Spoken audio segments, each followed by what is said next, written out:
Hello, this is Michael Gross, and you're watching What's Neat with Ken Patterson. All right.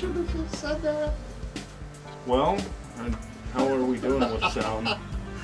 Oh, trust me, Scotty calls me up every week and tells me how we did on the last show, and I really appreciate that of him. Oh, that's good. I know, right? Are we doing a sound check first, or No, we're not. no? Microphone for me? Who cares? We don't need the headphones, do we? No, I just want to make sure we got sound. Okay. Are you That turning makes any off the ones sense? we're not using? No, I'm not. No, you're not. Okay. No point. All right. That was for Josh. Good enough. It is for Josh. I miss him. He's awesome. I miss Daniel. He'll be back. All right, nobody's running camera for us tonight, so Mikey, give us a countdown. 3, 2, 1. The What's Neat This Week video podcast is supported by enthusiastic model railroaders just like you. These are anyway. And by GL Robotics. With over 61 colors of 3D printing filaments in stock, your gateway to new technology. Check out their website at glroboticsusa.com. And by ABR Model Works. ABR Model Works designs and makes model railway building kits and scenic accessories for HO scale, with an emphasis on ease to build and highly detailed, realistic-looking scenes, and are available at Spring Creek Model Trains. Check out their website at abrmodelworks.com. Additional support is provided by Spring Creek Model Trains, your destination for model trains. Stop in and say, wow. Check out their website at springcreekmodeltrains.com. And by Intermountain Railway Company, where the detail makes the difference. Check out their website at intermountain-railway.com. Additional support is provided by Yelsma Graphics, America's leading distributor of quality railroad art and embroidered clothing since 1985. Check out their website at yelsma.com. And by Roca Prototype Models. We make it real.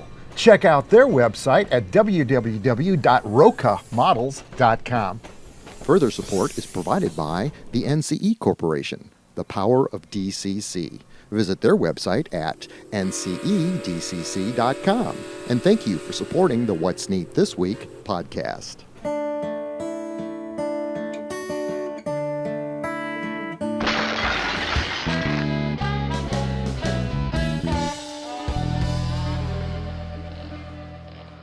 This is the What's Neat This Week show in model railroading, show number 223 for February 4th, 2023.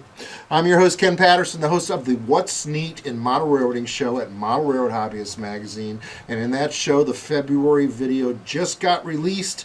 Jeff Schultz is super happy. I love working with him. And now we're working on March. I started putting March together day before yesterday, which will be part 2 of the series on how to build this layout construction project that will take 4 months to present to the viewers out there. A lot of in-depth, very good material coming up. So being as this is show number 223, I'm going to start over here with, we've got Mike Buddy in the studio. Hey, Mike. Hey, everybody. It's awesome to have you. And my favorite, I'm not going to say Ivy League educated this time. I'm going to let that slide. Okay. But we are so proud of your amazing intellect, James Regier. Hi, everybody.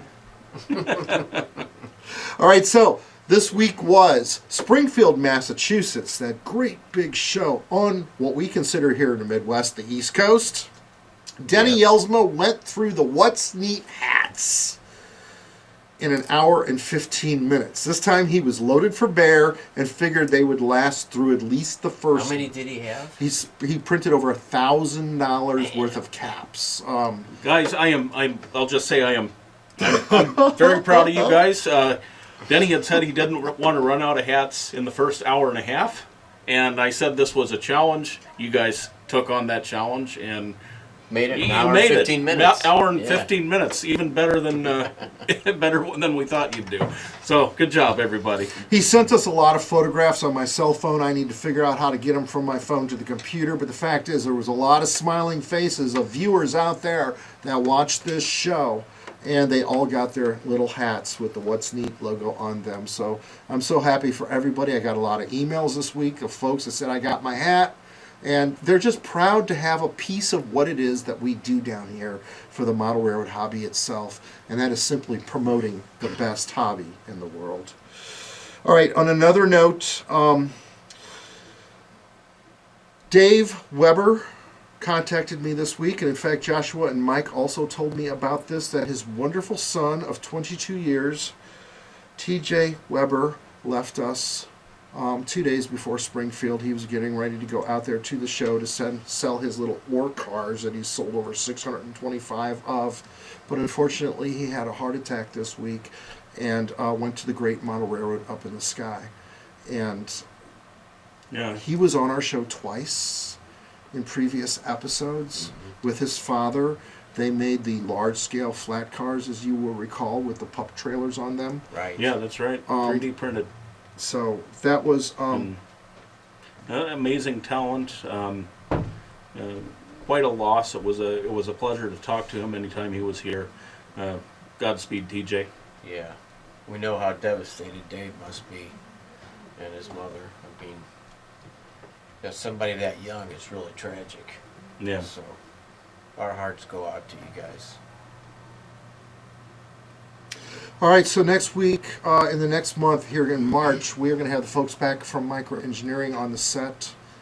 This is that beautiful dual number 6 crossover that Microengineering has created, but it is not in production yet, as they're still working to keep up with back orders and reorganizing the process itself of how track and all the buildings and all the bridges are organized, constructed, made, and then given out to the hobby dealers out there. So it's been a bit of a learning curve for them, and I look very forward to hearing the optimism, the optimistic situation that is now Microengineering. They are so excited about the future of this company, and I am too, because they undoubtedly make some of the most beautiful track products in HO scale, N scale, ON30, HON3, I like that little O piece right scale. there. I like it. It's very I've cleverly never- done. I'm noticing Yeah. that they have the isolation gaps cut right in there, so that you can, if you have your, so that you don't have to worry about shorting out when Yeah. you go over the crossover. I was wondering how they do it and make it look so integrated, but Looks very they have them cut in just the right places so that they're barely visible. That's awesome. Yeah. Also, Dr. Robert Steers was out at Springfield with the Safe Pack auto racks that we have previously shared with all of you on this show. Absolutely amazing models in HO scale, and they are selling very, very well. So I'm very happy for Robert Steers and his endeavor. There's many, many more freight cars in the process that will be coming out in the future, and we will announce those on this show and then share with you the beautiful outdoor photography of each model as they are conveyed. I'll just say I like the variety that's being made available and coming out there. You'd look at the auto rack trains, and Intermountain's built based off of one prototype. Robert Steers is basing his off of another, and you never saw, right? I didn't see too many trains of one or another. I saw them all mixed Yeah, together, right. and so this'll make for a much more realistic contest Much as more we're interesting. moving forward. More interesting. True Yeah. that, plus he makes 4 different variations. Right. Right. I had no idea that there were 2 different roofs, 2 different sets of doors, and through the process of it, without the roofs and with the roofs, and then the modernization of them, all based on our culture in this country, on what we were purchasing vehicle-wise, as we went from the smaller gas economic vehicles to the big full-size SUVs, excursions, pickup trucks, and then it reverted back again to the smaller SUVs. So it's amazing in that the railroads we reflect on our model railroad, in fact, definitely work in conjunction with the economy that we have in this country and the demands of the consumer. So it's really fascinating and something that I have never really thought about until listening to Dr. Steers talk to us on the show a couple of weeks back about it, and you, Mike, as well, as you conveyed the whole litany of month after month and year after year, the conversion of these cars that changed based on the market. Right. I mean, from another standpoint, just one of the common laments I hear about modern model railroading is that you have a lack of variety versus what you had, in the 80s or earlier. You don't necessarily have all the tank cars or mixed up stock cars. Those kinds of things that would have possibly been seen all in one manifest. Back in the day. But I mean, now you have that variety too, and the manufacturers are just building it in, so it makes for a more visual interest, even if your interests are thoroughly modern. So that's neat. You guys are lucky in a way in that I identify the fact that Mike models 1978, 76, 79. You stick to that era, and you don't have to keep current with all the new stuff coming out from the manufacturers. You love Santa Fe in the 50s, the Super Chief, the El Capitan, and so many beautiful models of your era. I'm the one individual that kept trying to keep current. Right. So I modeled the 90s on the Midwest Valley Modelers layout accurately, and all of a sudden the 90s were gone and we were in the 2000s, and it was a whole bunch of new consists. And do I continue to evolve and continue to chase that, so to speak? Yep. Chase it. Does that make sense? Yes, I'm that about you're chasing 10 years an era. older than you, and I was going through the same thing in the 90s. About 1992, I decided to quit trying to keep up with modern trains because I couldn't identify any of the wide cabs and the newer locomotives, and by the mid to late 90s, the graffiti and everything, I just decided to model what I liked best because 1978 there was a lot of fallen flags still left. There was a wide variety in the auto racks, even with these new enclosed racks and the safe packs. There was open racks still, and then the ones with the corrugated sides. And but that I like the fallen flags, the old bicentennial stuff. So I really liked it. The late 70s.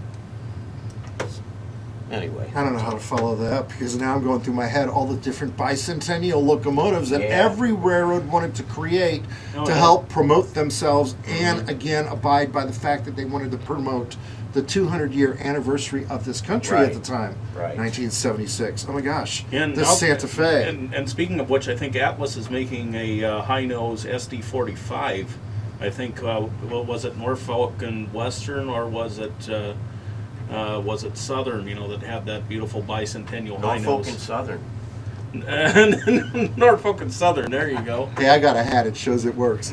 All right, Mikey, so you brought a bunch of vehicles tonight. I do want to say before I leave this last subject is that Denny Elsma sent us a hat that I'm going to present to Joshua. This is a winter cap, obviously, but it's not one where you fold up the bill. Right. It's a different style that I'm unfamiliar with. But it's a nice hat, and I want to present it to Joshua. I actually found it in the truck because I wore it this week, just because it was so cold. But rock and roll, we can't wait to have you back, Joshua. And I'm so happy that the restaurant is up and above Sugar Fire. The numbers are up and above what you guys expected. And I love all the railroad art that you are able to share in the store. So it's very, very beautiful, and I wish you all the best of luck with that.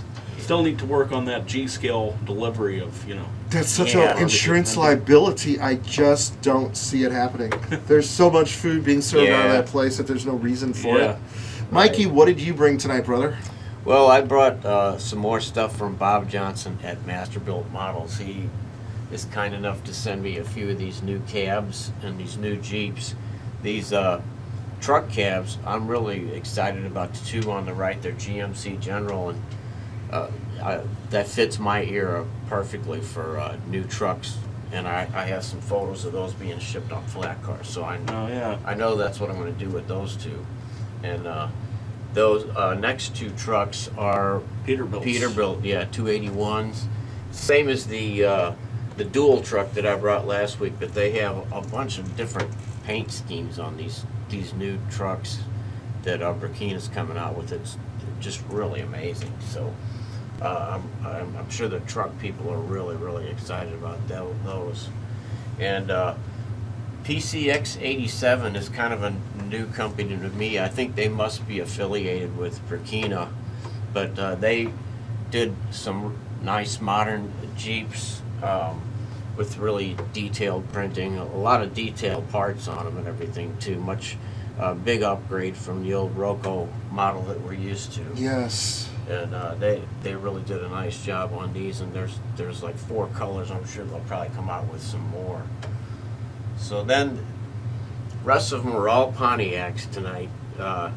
This one is an 87 RPM model from Peter Rings.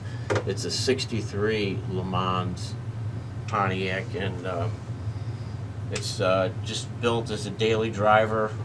And a lot of these cars that I build for my layout are just plain Jane cars, you know. So now this one is one I've wanted an HO scale for a long time, 69 GTO. And it's a really, really nice model. That's 3D printed. The rest of these are all 3D prints that I got from my friend Barry Benoit up in Massachusetts. And so this 69 GTO is just perfectly proportioned, really, really nice. And I didn't have to do any surface preparation to these cars other than prime them. And, you know, there's hardly any layering to them at all. Right. That's awesome. So then the next one's a 76 Pontiac Le Mans, which would be pretty new in my era. So I'm thinking about maybe making some of those and loading them onto an auto rack. So then the last 3 are 1968 Pontiac Bonnevilles. And I just thought it was a really neat model, so I painted them 3 different colors just to give myself a little variety. Yeah. But for you Pontiac people, those are some nice models. This is where I wish I would have jumped up off the table and run the camera so I could actually follow through as you talk about them. We'll match it up with B-roll the best that we can tonight. Let's do some B-roll at the end. And I like the way TMZ presents that show on TV, right? Yeah, TMZ. yeah. That's, I guess they talk about the Hollywood gossip or something. Oh, yeah. But I love how the cameras float all the time. And if I could come up with a mechanism to create that effect. we need a drone. Just I know, flying around. right? Okay, James, work on that. A drone, a 3D drone in HO scale. Plus, you could fly around the layout and chase trains. Yeah. Joe Steinman has done that. Right. He I did mean, I was that. being serious. If you could zoom it in. James could be working it on his phone while he's acting like he's talking. Right. Yeah, right. Acting like I'm paying attention to whatever you guys are saying, and So in the next 2 weeks, of the last 2 weeks that we do shows this month, which is the second Saturday of this month and the third Saturday, one of those we're going to bring in GNL Robotics. Greg Summerlin's going to be on Skype with us. Okay. And he's going to share with us how that 3D printing pen works and what you can do with that. The latest thing that they've come up with is they've managed to create power lines. He was describing to me on the phone how they're able to just drape the lines and get them all to match and float that filament across. So it's not shaky or anything? Right? yeah. Wow. So that sounds interesting to me. A lot of different concepts. And one thing I have made up my mind about in the last 2 weeks is I'm going to do what you're doing. I'm going to learn about this stuff. I'm going to learn about the CAD program. And I'm just going to start designing things that we could find that we would actually need on a model railroad layout. Yeah. Now, how flexible is that filament? That's one thing I'd like to know. Because I think it's relatively brittle, but you found multiple different filaments that had more flex than others. Right. But that was resin. Right. But yeah, I mean, the only question, you know, when you drape those lines, you know, someone's cat or someone's kid is going to reach across, you know, and Yeah. Well, do they make them? whereas where you could draw it every time, you know, I could Right. as being a hassle. Do they make the pens where the filament comes out thicker? Because I've seen videos on YouTube where like they'll build up the corner of a step that's broken off. They'll draw it, you know, Yeah. and then just fill it all in, just like you're coloring a picture, but it's actually 3-dimensional. Yeah. They sand it all off, and it looks like it's concrete. Yeah. It's pretty I don't know how amazing. durable it is, but I mean it's pretty amazing. It looks they can good. do that. Yeah. So look forward to that in the next couple of weeks. Greg Summerland and GNLRoboticsUSA.com. I've went through their website. His latest printer that he's got, I think, is like $25,000.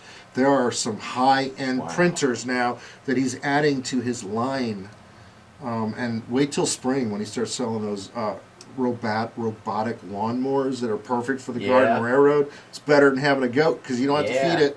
Yeah, So- that's right. A lot of neat stuff coming up with regards to that. Also, who is the gentleman that wants to scan us, Mike? Bernard Helen Bernard Helen. of Mini Prints. Yeah, He was talking about coming to town one day in the future and scanning us and actually making models of us to Yeah. put on your layout. Right. Which would be kind of interesting to see the process. Well, he was a big hit up in Amherst. Was he? oh yeah, he he was scan. I think Jeff Schultz of MRH got his scan. A bunch of Yeah. other people did. He was booked throughout the weekend, from what I heard. He made a big composite sculpture of all the different people that he scanned over the weekend, just different parts. It was like a ball of body parts, all real people, So he had quite a weekend. There's something oddly disturbing about that. It was pretty cool looking. I'm not describing it very well. So on the table tonight, I put an FP45 and an F45 in Kodachrome. These are both Athearn models, 40 years apart from each other. This is the very best that I could do back in the late 80s using CTC board and all the images out of that beautiful magazine that was produced back then, published. Whereas I was able to match the colors and create my own model of this on an old Athearn not tank drive, but just a standard blue box Athearn. That is what this is. Of course, I added all the detail parts, Details West, Details Associates, grab irons, rotary beacon, air conditioners, horns, you name it. Yeah. That is the very best I could do back in the late, I want to say it was the early 80s when I did this, around the time of the merger. Yeah, Now come out with the model that I so wanted. back then. And this is the Athearn model of the way it is produced, where everybody in China did all the detail parts for us. And it's an absolutely beautiful model of what the models is supposed to look like out of the box. And this one's even got sound in it. This has got the old Athearn motor in it. My goodness, how far we have come in this industry, where you don't have to do it all by yourself. All you got to do is work harder on your day job and buy what it is that you wish for. And that is just something I wanted to share tonight, because it really illustrates how far we have come. And I know if I gave James Regier 2 weeks, he could probably 3D print that shell for me. So Yeah, it'd take a little longer than that, but why would I? It's already Yeah, available right. from Athearn. Right. Yeah, a lot of people scorn it, buying, already detailed models, and a lot of people enjoy doing that themselves, but a lot of us, our time is worth, more. I'd rather Well, be doing stuff that somebody hasn't done already. You might want to focus on weathering it, or doing Right. doing other Right. things, like super detailing Yeah, your I'd rather layout, that kind start of with thing. a- Yeah, so yeah. a lot of the folks out there are eagerly waiting to see what it is I do on this home layout, the 157 feet of main line running around, because I'm ripping up the third rail. I'm eliminating the narrow gauge HO scale on this All layout. right. And what I'm not sure about how to go about is how to go about replacing the turnouts. I think I have Shinohara 3-rail turnouts on this layout in order to do what I wanted to do 5 years ago, and now I'm going to change it back to standard gauge. So I haven't decided what I'm going to do yet. I love the microengineering number 6. The fidelity of it in code 70 and code 83 look dynamite. I also like the switches that Walthers has recently come out with last year that have got the solder pods on the frogs, and a lot of interesting things that they've designed into their turnout. It all comes down to whether or not I want number 6s for microengineering or number 8s or 10s from authors. And I do think and I believe that at some point microengineering will be coming out with a number 8 turnout. now which I would was be noticing amazing. that this microengineering turnout seemed to have pretty nice snap action, Springs. back and forth. Yeah, is the Walthers similarly designed, like not having handled the Walthers? These have got springs built into them, which is a very extra, Yes. time-consuming step that I've seen the girls down there in Fenton actually do. A lot of the other turnouts don't have spring action, but Right. what they do is Walthers has got their own track turnout control system, which then when you use it, it's got tension on the points for conductivity. So there's just different ways to skin a cat. Right. Yeah. Yeah. Well, because I know that's one thing that I've liked about the Payco switches, for example, that they have that nice snap action do. that they snap into alignment. You don't really have to worry about picking a point that's not fully Right. turned or having it shift out like some of those older Atlas turnouts Right. have tended to do. So yeah, that's something that I'm looking for as I'm. All right, rounding Looking out forward to tonight's show, we've got James Regier, and what have you got on the table tonight? Well, I have the head end cars and two PA units to lead the Kansas City Chief, just because the Kansas City Chiefs under Patrick Mahomes are once again heading to the Super Bowl. Nice So tie-in. yes, Yeah. so I thought, how often, I mean, it's been way more frequent in recent years than when I was growing up, but that you can tie model railroading with football, and Take and advantage of enjoy it when you enjoy the can. big game and Yeah. take advantage of it when you can. And also up here I have the steam tractors that I've been working on. Doing some suggestions from Mike Buddy. Here's an original that I had a few weeks ago. I've added extra pulleys for the flywheel, which, by the way, if you've ever heard the expression "balls out," that's from the flywheel on one of these steam engines. That when it would be going at maximum speed, those balls would be pulled out by centripetal force. Right. Yeah. So that it would govern the speed that the steam engine could spin. So that's something I learned watching watching YouTube videos about this 150 horsepower case steam tractor that someone has built using the old plans. There were none of these that survived into the modern day, but someone has built them in South Dakota, or built one in South Dakota, and it's an impressive machine if you get a chance to watch them. But I've also worked on the steering bar underneath the tractor, so that you can actually put in string or put in chain, have it all wired up and as detailed as you can get.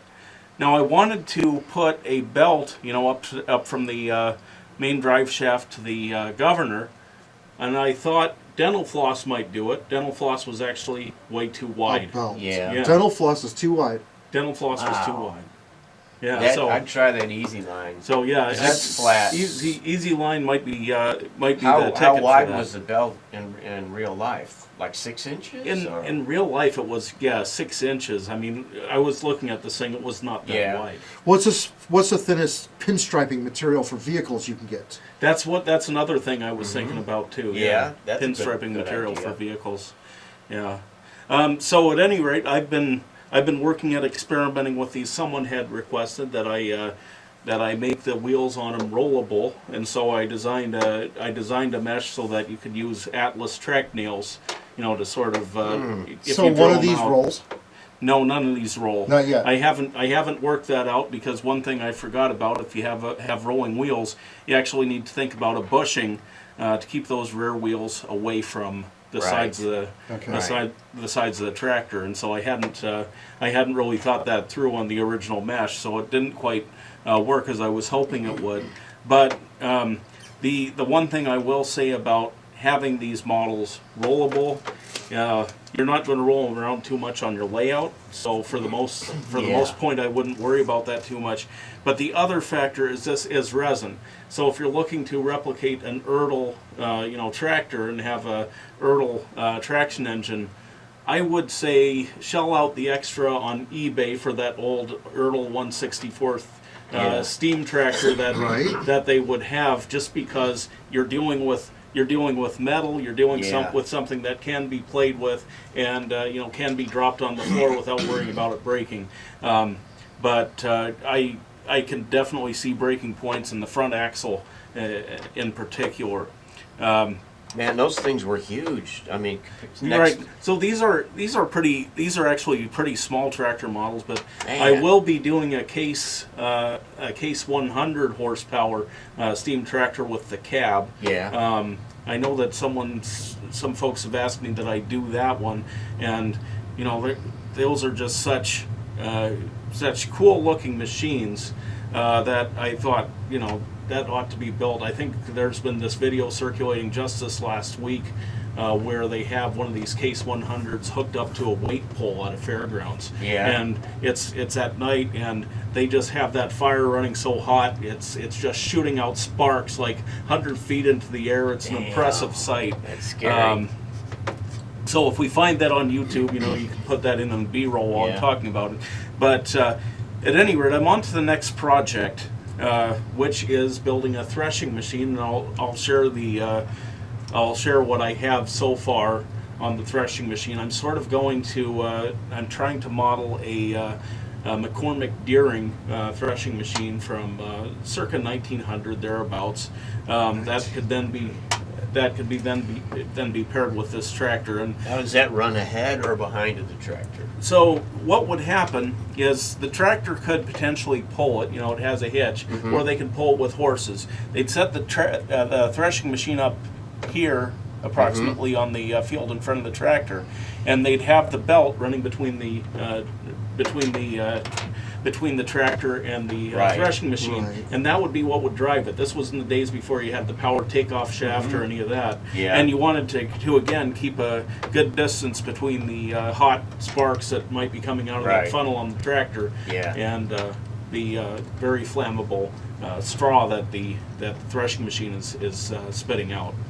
So That is very cool, James. But yeah, so I know a lot of you cool. out there have, you know, sent photos and suggestions of resources where to find stuff for these steam tractors.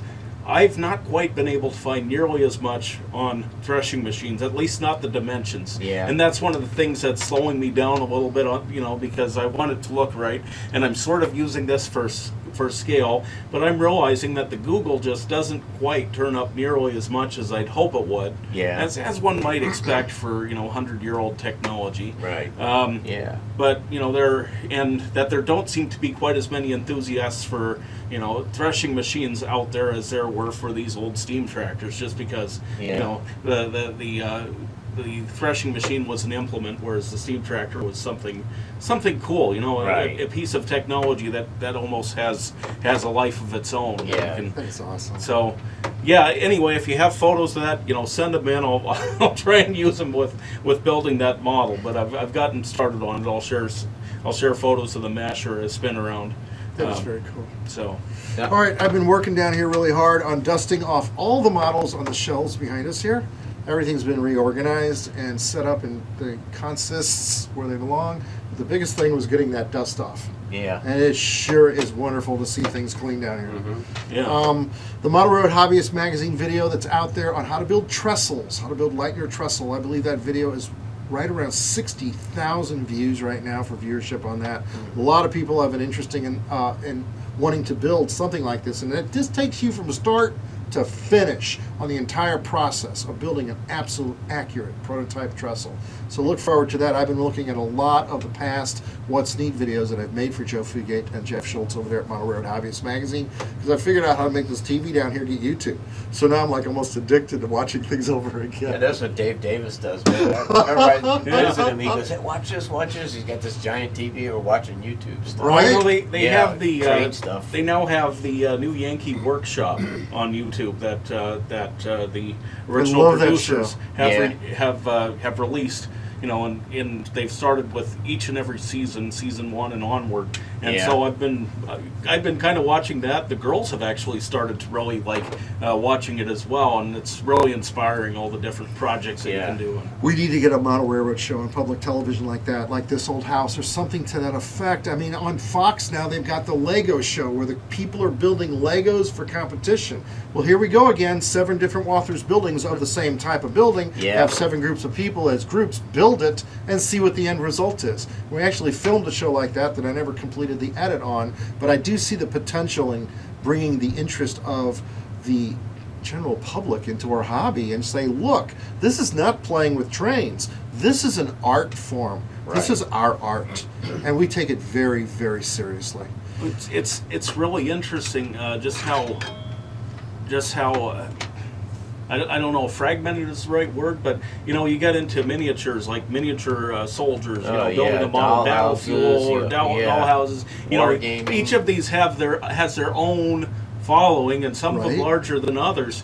But it's like it's interesting how that people are, I guess, bifurcated, maybe the right word, but into their different segments. Yeah. Following these different modeling disciplines. But the techniques all bleed across. But the techniques just cross I mean, those look how barriers. much we've learned from military modelers. Oh, as yeah, far as, absolutely. weathering and rust. Bifurcated? Bifurcated? Yeah. Your Honor, I don't know what you just said. I don't. But I know one thing. Yeah. The NCE power cab here, the hammerhead is going to James because he's going to run his El Capitan Santa Fe consist over here. Kansas City Chief. It is? Oh, that's right, for the football. Yeah. I see silver. I just love it. Mike, I'm going to give you the small throttle. The fact is the NCE system simply works. It's upgradable. It's expandable. And you start out small and you build yourself up into the big system. Or you just buy the complete big system with the radios and everything. And you are ready to rock and roll on a 4x8 or this 60 by 30 layout that you see down here with us. So check it out at nce.com, the power of DCC. And gentlemen, with that, Let's go, Chiefs. Yeah. let's go run some trains. So.